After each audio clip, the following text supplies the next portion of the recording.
Bonjour à tous. Alors une question de Muriel sur l'empoisonnement mental. J'hésite à faire des séances d'hypnose pour apaiser le mental. La méditation y aide, mais ce n'est pas suffisant. Un détail et tout ressort. Quelle solution préconisez-vous pour nettoyer ou apaiser le mental de toutes les toxicités et négativités reçues dans une vie? Déjà, je dirais que si la personne veut apprendre justement à nettoyer son mental, elle n'a qu'à suivre les cours privés que je donne par correspondance. Mais bon, je crois que dans la question, il y avait à nettoyer ou apaiser le mental. À l'hypnose, voilà, c'est surtout ça que j'ai retenu. Donc, bon, l'hypnose, je vais donner mon avis, hein, ça ne fait pas partie de l'enseignement pur et dur de la psy-éso, parce que la psy-éso n'est pas là pour critiquer, affirmer ou infirmer quoi que ce soit, mais à énoncer des lois et des principes du fonctionnement de l'esprit. Donc je vais donner mon avis personnel et je vais expliquer pourquoi. Je ne recommande pas l'hypnose, je ne dis pas que c'est pas bon, mais je ne le recommande pas. Pourquoi?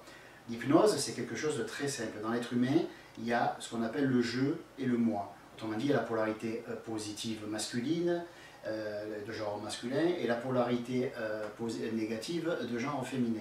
Il y a quelque chose qui est actif, quelque chose qui est passif. Le je, c'est celui qui détient le sac avec dedans des semences, dedans des graines. Donc on va dire que le je envoie des graines dans le moi, plante dans le moi des idées, et le moi les fait fructifier. Autrement dit, on va dire que le je, c'est l'homme avec son petit dard, et le moi, ben, c'est la femme avec, on va dire, avec son ventre qui réceptionne la graine plantée par l'homme.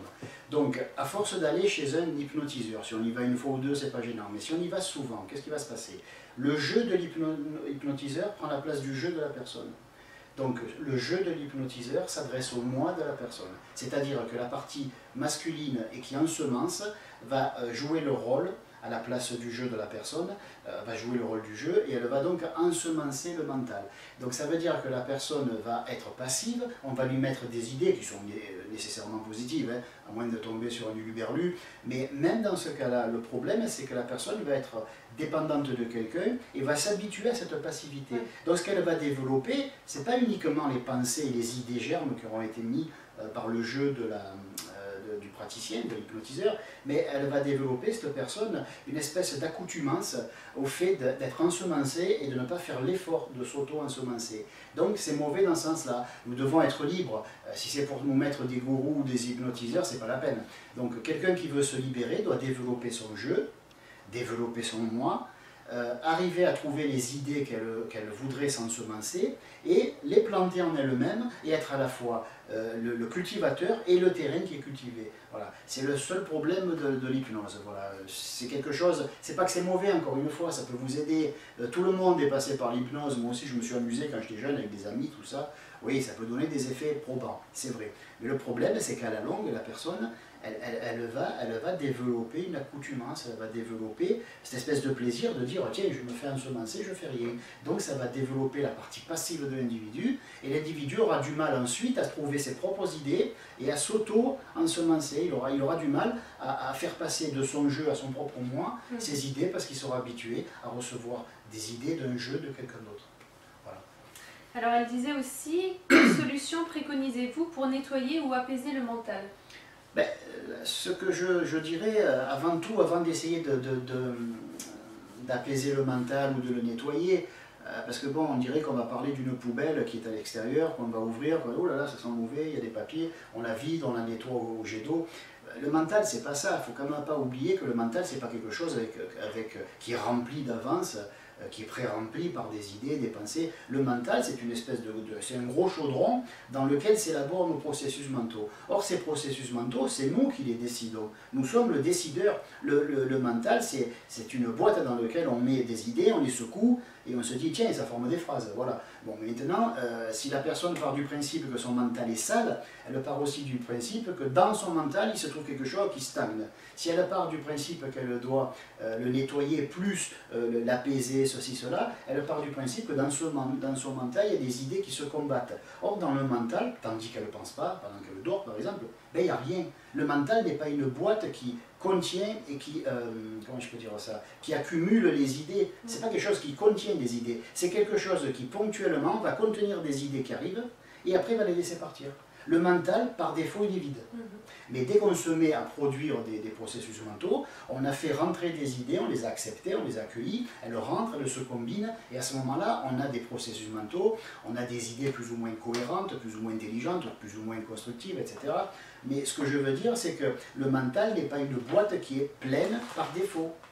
Quand on s'arrête de penser, le mental il n'est pas rempli à bord. Donc il n'y a pas à nettoyer le mental, il n'y a pas à le purifier, il n'y a pas à le vider, il y a simplement à faire bien attention à ce qu'on y laisse pénétrer. Parce qu'une fois que les pensées vont pénétrer, elles vont se combiner automatiquement, et là on ne va plus penser, on va être pensé. C'est pas pensé, mais bon, on sera dans l'action d'être pensé par quelque chose d'autre que nous. La pensée va se produire spontanément d'elle-même, sans que nous puissions y faire quoi que ce soit. Donc la personne qui s'aperçoit que c'est la moulinette mentale et que ça ne s'arrête pas, c'est une personne qui est pensée, mais qui ne pense plus. Vous voyez la différence? C'est je pense, je fais l'action de penser, je reste maître de ma pensée, je peux l'arrêter, je peux la remettre en route, tandis qu'une personne qui est pensée, par défaut, c'est-à-dire que ça pense, et elle se demande, mais qui pense à travers moi?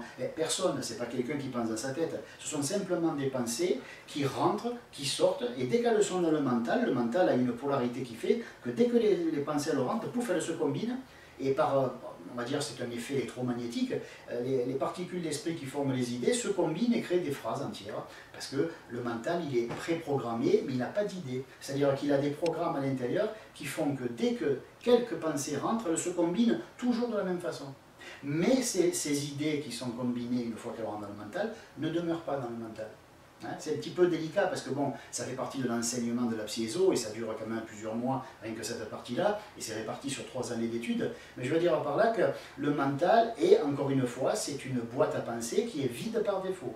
Dès qu'on se met à produire de la pensée, que ce soit inconsciemment, enfin volontairement, ou que ce soit sciemment, qu'on le fasse volontairement, à ce moment-là, le mental va combiner les idées qui sont rentrées et il va les combiner toujours de la même façon.